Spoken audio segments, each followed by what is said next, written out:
Mobil-mobil ini bergerak berdasarkan motor ya. Motor itu brushless biasanya sih dia AC, cuman ada yang DC juga. Tetapi itu nggak penting lah ya. Nah, misalnya Tesla itu bisa berputar 10.000 RPM. Nah, dari 10.000 RPM itu dibagi 10. Jadi, setiap 10 putaran, sebagai tambahan aja informasi, ketika lo orang punya EV nih, electric vehicle, lo harus tahu kalau si pelek, lo mau modifikasi, lo ganti-ganti ukurannya itu, lo harus tanya nih ke dealer nih. Cari bengkel mobil yang tepat, ayo ke Dokter Mobil aja. Jujur, cepat dan juga lengkap, ayo ke Dokter Mobil aja.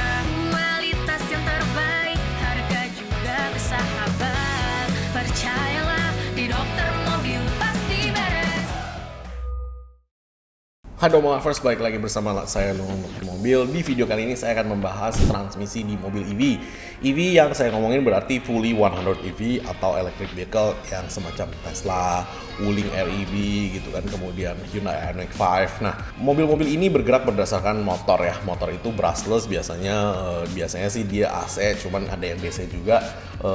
Tetapi itu nggak penting lah ya. Nah, motor ini biasanya namanya electric motor itu dia bisa berputar dengan RPM tinggi. Nah, RPM tinggi itu dia biasanya kalau kita beli motor-motor yang kita pakai biasa buat di industri itu ada tulisannya tuh, ada plakatnya dan ada tulisannya dia maksimumnya berapa RPM nih, bisa 7.000, 8.000, 9.000, 20.000 atau 200.000, terserah lah ya. Maksudnya itu akan ada dari manufakturernya dia maksimumnya itu berapa ratus ribu RPM gitu atau berapa puluh ribu RPM. Nah, dari situ itu biasanya dimasukkan ke reduction gear. Nah, jadi reduction gear itu bertugas untuk mengurangi perputaran RPM dari si motor ini. Jadi misalnya reduction gearnya itu 1:10 nih. Si motor ini misalnya si Tesla ini ya, misalnya Tesla itu bisa berputar 10.000 RPM. Nah, dari 10.000 RPM itu dibagi 10. Jadi setiap 10 putaran si gearbox baru muter 1 putaran gitu loh. Nah, makanya reducernya itu atau reduction gearnya itu 1:10. Jadi ketika motor itu berputar 10.000 RPM, si reduction gearnya ke roda berputar 1.000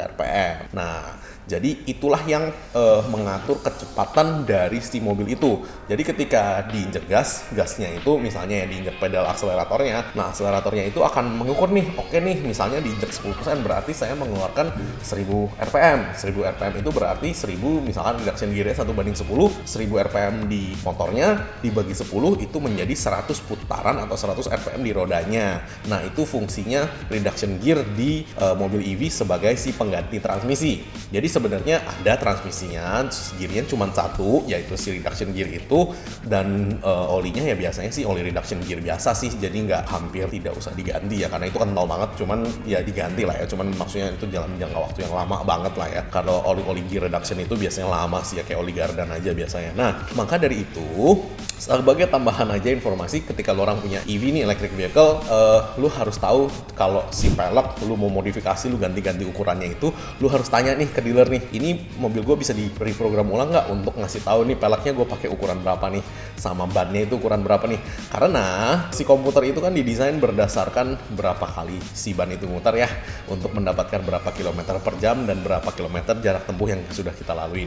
Otomatis kalau lu ganti itu yang namanya pelek-pelek dengan yang lebih besar atau yang lebih kecil, terserah lah ya, itu nanti kan pasti angkanya kan akan berubah nih. Nah, jadi ketika angkanya berubah itu pasti semua dashboard bacanya error tuh maksudnya datanya keluar cuman nggak bisa lu pakai karena itu menjadi data yang tidak akurat gitu loh. Nah, makanya ketika lu mau modif pelek, lu harus kasih tahu dulu nih si dealer untuk reprogramming ulang, bisa nggak? Kalau Tesla sih setahu gue bisa ya, karena dia ada opsinya juga berapa inci gitu loh. Nah, kalau kayak Wuling REV, lu tanya dulu ke Wuling, mereka bisa nggak reprogram ulang, karena ketika lu ganti tuh pelek udah pasti tuh data-data itu akan berubah, karena si akselerator akan memprogram ke motornya berapa RPM, dimasukin ke reduction gear dan akan keluarnya outputnya berapa RPM di roda, dan di situ keluarlah kilometer per jam dan kilometer berapa jarak tempuh yang Anda sudah laluin. Nah, makanya itu kalau ditanya electric vehicle ada transmisi nggak? Ada, cuman bukan transmisi konvensional, dia cuman punya satu gear yaitu reduction gear.